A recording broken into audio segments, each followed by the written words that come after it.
press the bell icon on the YouTube app and never miss another update. Mr. Mahindra, here in Davos, Prime Minister Narendra Modi made a bold target. He said that India can grow or can be an economy, a 5 trillion economy by 2025. What do you make of the projection? So let's do a little math. 10% growth every year. First of all, I don't know whether he used the words nominal or real GDP growth. So, if you really take a thumb rule that a lot of economies use, I think to double growth in 7 years, right now from being 2.3 trillion economy to 4.6 at least, it's quite doable. That's a 12% nominal growth rate. And if you look at where we are with 5% inflation, it's about, you're talking about a reasonable growth rate that we can achieve. And look, China's done it. For a developed country, of course, it would take 30 years to double the economy size. But I think we can do it. And, I've always said that one of the things we've been poor in India, apart from income, is in aspirations. So I cheer on anyone who raises the bar and who makes stretch goals. It can be done, but if the stars are aligned. We saw demonetization take place. We saw Prime Minister Modi implement GST. Those came at the cost of growth. What does he need to do right to get to 10%? Well, you said the stars are aligned. That's interesting. Are you expecting astrology to play a role in this growth rate of his? I know he's a spiritual man, but I don't think he's relying on astrology. You have to look at the things he did as perhaps laying the ground for dramatic growth. This is his view, and to be honest, it's a view that's widely shared. A lot of people snipe at the fact that it slowed down the economy, but how about that old adage of taking one step back for 2 steps forward, or for even a leap forward? What he realized was that to get the resources we need for reform and for high growth, you need more people paying taxes.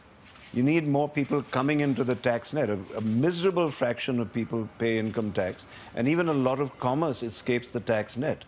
So what he was doing was, number one, with demonetization, more than some technical exercise, he was signaling we need a clean way of life. We need to move you people into the organized economy. Pay your taxes and we'll grow. And the second one, even the goods and services tax, in fact, brings a large number of small businesses into the tax net. And India's economy is enormous when you count the unorganized sector. So if they can tap into those resources, you will get the money required to invest for the kind of growth you're talking about. You run a $19 billion conglomerate. You're pretty much diversified. You're a good voice to assess whether he has managed to make it easier for businesses. And also, what do you make of his Make in India initiative? Interestingly, the World Bank put me on their advisory board for the Ease of Doing Business report. And the year they put me on, India dropped a couple in the ranking. So I was wondering whether I was a Jonah of some kind. Happily, we moved up, as you know, fairly smartly. Look, having been on the council for that report, the report is not overly comprehensive because it focuses on a couple of metro cities. So if it really wants to represent the ease of doing business everywhere, you need to start measuring more cities in that survey, and they're going to do that. But having said that, on the ground they are tracking. There is a mechanism in the government to track each of the indices that go into that report. So they're very serious about this. But we can always do more. And to my mind, and when the Prime Minister was here and he had a dinner with the CEOs the first night, that was the only appeal I made. I said, look, please redouble your efforts on that. You've done a great job. Because if you untie our hands, then you're really going to see the energy and the entrepreneurial spirit of India take off. And that's what we really need. You want 10% growth, you've got to get private investment back. If you want private investment back, untie our hands, which means make it easy to do business. Budget day, 1st of February. What do you hope to see? This is, I have been very strict in India. I don't go on to budget shows or give my ratings or expectations. But it has. But let me put it this way: I do not foresee a very populist budget this time. Not even ahead of the elections in 2019? Well, it depends. I was going to say, it depends on what you call populist. if you're going to do something that improves the terms of trade for farmers, and you know that's still more than 65% of the population of India lives in rural areas. So if you're going to improve the terms of trade for farmers by what you do, in other words, raising minimum support prices for agriculture, providing funds for irrigation, providing relief in the credit cycle for farmers, that's not populist. Yes, it does get votes, but you know what? It's going to revive rural demand. And I can tell you on the ground that some of the things they've done to provide more credit and better relief for farmers, we are the largest tractor manufacturer in the world. Our sales are very robust. So clearly, that's having an effect. And then when you get a pull of demand from rural areas, from 65% of the population, you take India up. So I wouldn't call it populist. I think they're going to be smart and they will take moves, they will make moves to revive consumption. They will make moves to revive demand amongst the poor people in India. And that can only help. It's not populist. It's also good for the economy. I want to talk about your business because you made headlines by expanding in the US. What are the plans in Detroit? What are your targets? What do you hope to do? Okay, some of that I may have to kill you after telling you. But no, I won't tell you the targets. But, you know, we opened the factory. I was there for the launch.